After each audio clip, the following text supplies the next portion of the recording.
नमस्कार दोस्तों। आज जो मैं बात कर रहा हूँ, जिस बंदे की बात करने वाला हूँ, उसका नाम है इमैनुअल मैक्रोन। अब नाम में आप देख लेना, इमैनुअल थोड़ा बहुत यहाँ वहाँ हो सकता है। उनका नाम है इमैनुअल मैक्रोन और वो फ्रांस के राष्ट्रपति हैं। सबसे खास बात मैं बता रहा हूँ उस बंदे की, उसकी सिंप्लिसिटी। वो वो एक ऐसा इंसान है कि भाई सुबह सुबह हो या शाम हो, जो जहाँ वो अभी ठहरे हुए हैं मुंबई में, वहाँ वो जो स्ट्रीट पे है वैसे वॉक के लिए निकल जाते हैं, बिना कोई लाव लश्कर के, बिना कोई सिक्योरिटी के। कोई ऑर्गेनाइज्ड मैनर में कोई सिक्योरिटी नहीं होता है और वो निकल जाते हैं। मतलब जो उनकी सादगी है वो मतलब काबिले तारीफ है भाई। इसलिए बता रहा हूँ क्योंकि हमारे यहाँ का कल्चर देखोगे तो एक इवन वार्ड मेंबर को देख लो या फिर गांव के प्रधान को भी देख लो तो 3-4 गाड़ियां यहाँ वहाँ सब कुछ, लेकिन वो बंदा वॉक करने के लिए निकल जाता है ऐसे ही। अपना जो 1-2 सिक्योरिटी गार्ड है उसके साथ ऐसा निकल जाता है। तो काफी अच्छा लगता है कि मतलब किस तरीके की सिंप्लिसिटी। और मैं भी लास्ट टाइम एक पॉडकास्ट देखा था, जो राज समानी का पॉडकास्ट था, जिसमें कि वो इनवाइटेड थे।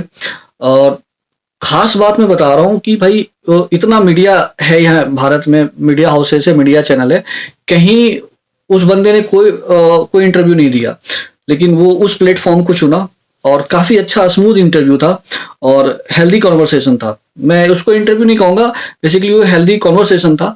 और उसमें से बहुत सारी बातें, मतलब मुझे लगता है फुल फ्लेजेड एक तरीके का कॉन्वर्सेशन था। और वो लगभग 45 मिनट्स का है, आप चाहे तो देख लेना। इंग्लिश में भी है और उसका हिंदी में भी डब किया हुआ है।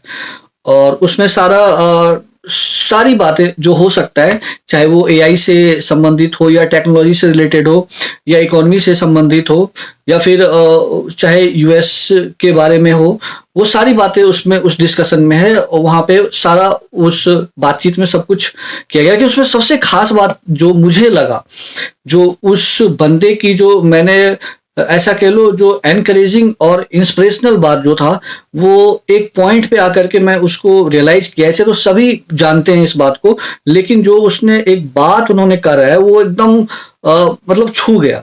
वो बात ये था कि उनसे जब पूछा गया कि भाई आखिर आफ्टर ऑल, मतलब फ्रांस में जो फ्रेंच रिवॉल्यूशन हुआ उसके बाद से जो अभी का जो चल रहा है समय, इसमें काफी वो पीछे रह गया है। चाहे वो टेक्नोलॉजी हो या फिर चाहे इकोनॉमी के पॉइंट ऑफ व्यू से देखा जाए, तो उस बात को लेकर के तो उनसे पूछा गया कि भाई कैसे उसको रिकवर करना है और किस तरीके से आगे निकलना है। तो उस बंदे की जो बात है ना, मतलब मुझे एकदम टच कर गया। मतलब सक्सेस होने के लिए, सक्सीड करने के लिए आपको जो सबसे जरूरी चीज है वो ये कि आपको ये एक्सेप्ट करना पड़ेगा कि आपको फेल को एक्सेप्ट करना पड़ेगा। सक्सीड होने के लिए फेल को एक्सेप्ट करना पड़ेगा। अगर आप सफल होना चाहते हैं और सक्सेस चाहते हैं तो फेल्योर से डरना नहीं चाहिए। जो उनके कहने का वहां पे मतलब था, जो काफी हार्ट टचिंग था और बहुत ही बेहतरीन तरीके से कहा। मतलब कहने का मतलब ये था कि कोई भी इंसान पहली बार चांस ले तो जरूरी नहीं है कि सक्सेस हो, लेकिन उस सबसे बेहतर बात ये होता है कि उसको ट्राई करते रहना चाहिए। कितनी बार गिर के उठा ये मैटर करता है, बजाय कि वो गिरा कितनी बार है, गिरने के बाद उठा कितनी बार वो। तो ये बात था। और सक्सेस के लिए फेलियर को एक्सेप्ट करना पड़ता ही पड़ता है। और हम लोग देखते हैं ऐसा अक्सर कि लोग फेल से ही डर जाते हैं, फर्स्ट अटेम्प्ट में डर जाते हैं।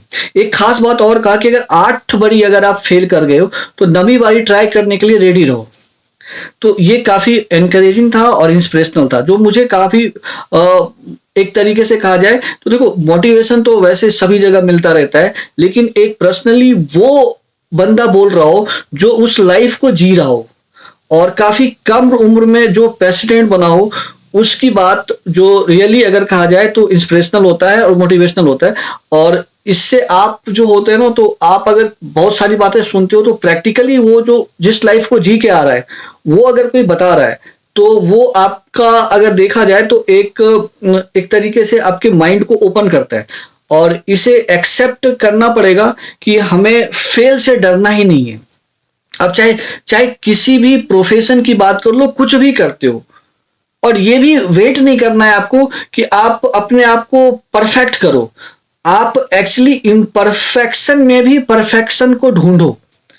परफेक्ट होने की कोशिश नहीं करना चाहिए आपको, बस कोई भी चीजें ट्राई करते रहना चाहिए, परफेक्शन उसी से आता रहता है।